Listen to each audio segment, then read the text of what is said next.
Good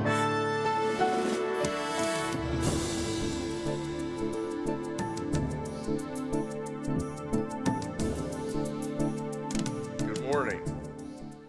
I'm Jonathan Bennett, the Public Affairs Director of the New York Committee for Occupational Safety and Health.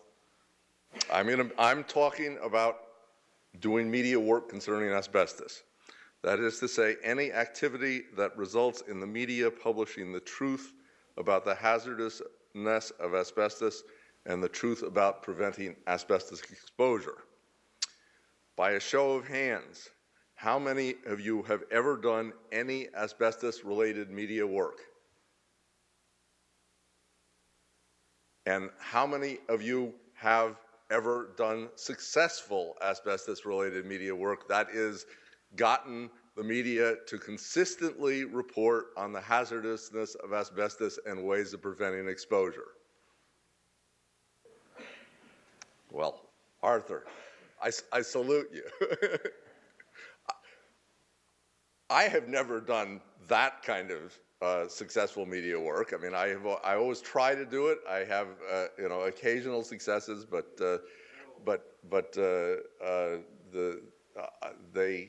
they seem like they are much too far and few between.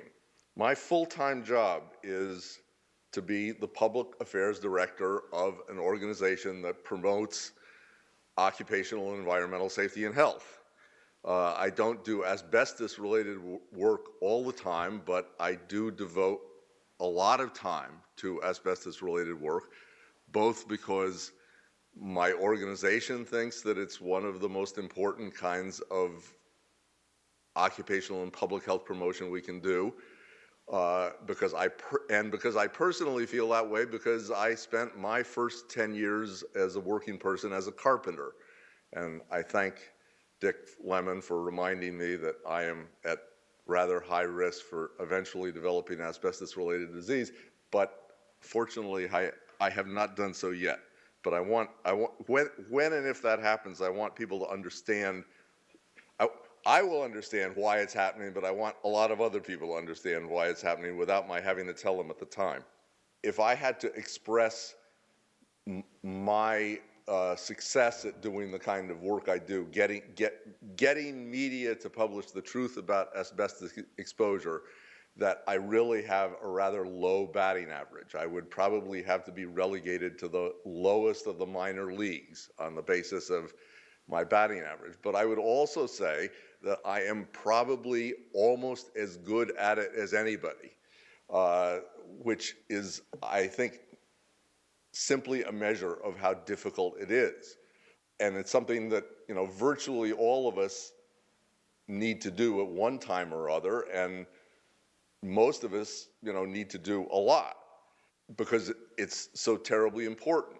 I don't need to tell you folks, how important it is, but I know that, if we went out on the street and did random interviews, we would discover that, the vast majority of the population thinks that asbestos has been banned, is unaware of how hazardous it is. I mean, you name it, the misinformation that is commonly held by people on the street is endless. And the way to correct that situation is, or one of the ways to correct that situation is via the media, and so it's very, very important that we succeed in this work. How to do it? Well, I think that the most important thing that anybody who ever does any asbestos-related media work needs to do, the most important thing they can do is maintain a press list, or actually maintain several press lists. The media is dynamic. The personnel are constantly changing, moving around. So a press list can't be, for it to be a good document, it can't be a static document. When you find a story written by a reporter on, it doesn't have to be on asbestos. It can be on any occupational or environmental health topic, because, you know, I mean, there isn't a single media outlet in the country that has somebody who reports on asbestos-related issues exclusively.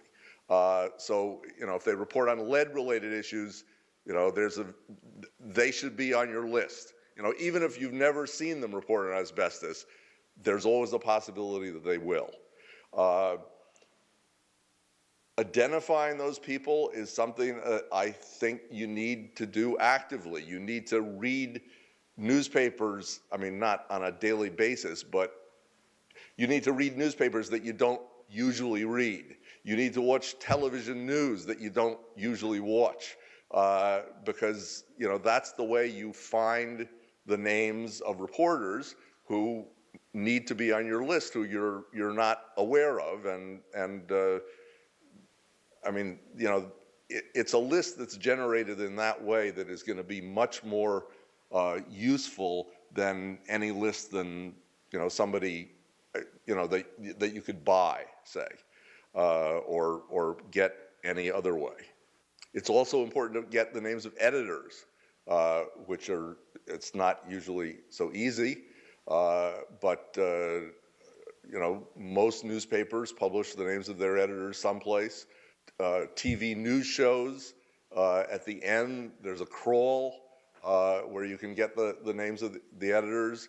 You know, if you can tape it and slow it down, it helps a lot.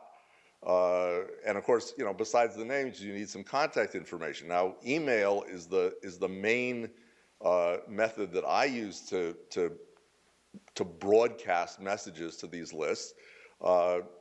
You know, usually, you know, once you have somebody's name, if it's someone who really should be on your list, it's not impossible to find an email address for them. And I mean, if it's someone who really should be on your list, it's worth taking the time to do it.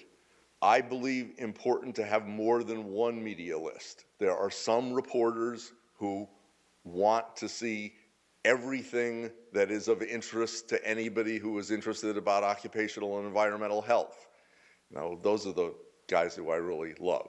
But there are other reporters who only want the information that is, you know, really likely to be useful to them for the next story they're doing. And if you bombard that second kind of reporter with the quality and quantity of information that you would send to the first kind of reporter, they're probably going to send you a message that says, you know, drop me from your list.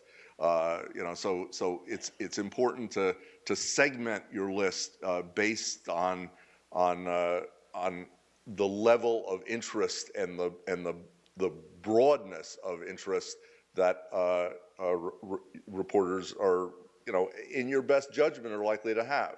You know, often, you know, I will get a message from a reporter saying, drop me from your list, and I will send them a message back saying, well, you know, are you interested in just this aspect of the thing? And they will usually say yes, and, you know, so then I'll keep them on a list, but not on the list that gets so much. I think that one of the best ways to nurture relationships with the reporters, and I think it's really important to nurture relationships so they know who you are and what you're interested in before you know, send them your first media advisory or press release. Or, I mean, it doesn't necessarily have to be before, but I'm saying I like to be in touch with reporters on a fairly consistent basis, even when I don't have something that I particularly want them to do. I just want them to know stuff. And that way, you know, they know who I am, and they know that I'm a source of useful information. As most of you know, I send out a lot of emails about asbestos. If any of you are not on the list that gets my emails about asbestos, the easiest way to get on it is to send me an email message asking to get on it. And my email address is jbennett, B-E-N-N-E-T-T, at NYCOSH, that's N-Y-C-O-S-H, .org. And I mean, all you need to do is send me a message saying, please put me on your asbestos list. You don't, well, it would be nice if you would tell me who you are, so I could, you know, but I mean, there's no, that's not a requirement. If you want to be, you know, just send me your email handle and, you know, let me wonder. I'll still put you on the list. If you do send me a message like that, I will not only put you on the asbestos list, I'll put you on the NICOSH list. Now, the NICOSH list means news about my organization, you know, events we do, stuff like that, a lot of which is not related to asbestos. I mean, this is not a list that gets, you know, huge quantities of email, but you will get information from me that's about NICOSH, not necessarily about asbestos. If you don't want to be on the NICOSH list, send me a message saying all I want is news about asbestos, and you can do this at any time.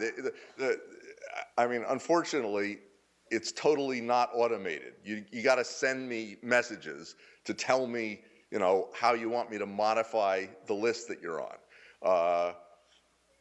and you know, you might have to send it twice because I mean, you know, sometimes I miss them, but I will always make a huge effort to put you on the list that you want to be on, and change your preferences anytime you want to change them. If you want to get information about more stuff than asbestos and NICOSH, I send out tons of it. You know, you can say, put me on your list to get everything, which means you'll get stuff about aviation safety and healthcare worker safety and construction worker safety, and I mean, you know, anything that, you know, hazardous waste, I mean, you name it. If it involves occupational environmental safety and health, you'll probably be getting messages from me about it. If you only want to be on a piece of that list, if you're only interested in, say, construction safety and not all of the other stuff in addition to asbestos, I can do that too. I mean, by sending me a message, you can change what you get from me. I would urge you to do this because, thank you, because you can, once you have email addresses of the reporters who you want to be in touch to, you can forward the stuff that, I mean, you know, selectively, you can forward the stuff that I send to you to them.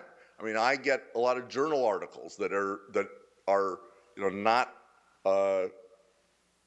I mean, they're not up on the internet. You know, you have to have a subscription to the journal article to access it.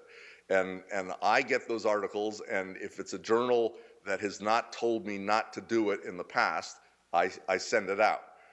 There are some journals who have told me not to do it, and I don't send them out. And I think that that's something that all of you need to be aware of. And this is the last point I'll make, is that you shouldn't be paralyzed by copyright laws. I have been stealing. I've